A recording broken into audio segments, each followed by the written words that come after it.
Good afternoon. I'm Robert Hadlock. Sydney will join us again in just a moment. In Houston, police have released the identities of 2 suspects that left 5 officers injured. 4 of the officers were shot while serving a drug warrant on the southeast part of Houston on Monday afternoon. Another was injured in the knee.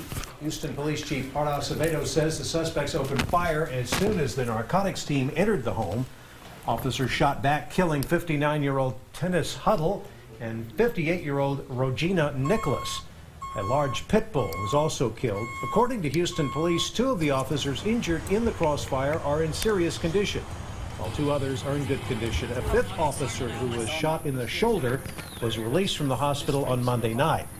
Back in Austin, KXAN's John Dadkovich caught up with the Austin Police Association President Ken Cassidy, who spoke about the dangers every officer faces when serving a warrant.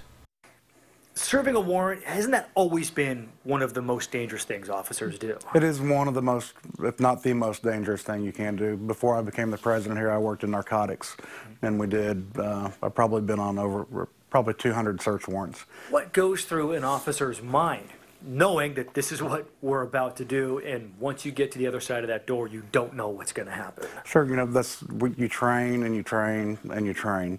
And, the SWAT officers are allowed a lot of time to do a lot of training.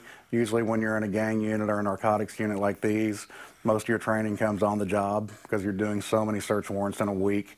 There were 18 some officers involved in that. What does that tell you about the nature of what that operation was? If there was that many officers involved, that means that it was it's a dangerous situation. They knew it was going to be That's dangerous. right. Yeah. On warrants where we knew that the threat was not that high, you could usually use anywhere between 8 and 10 people. Have you spoken with any of your colleagues there in Houston, and what is APA doing or going to be doing to help? I have. I've texted back and forth with Chief Acevedo and Joe Gamaldi, the president of their union there.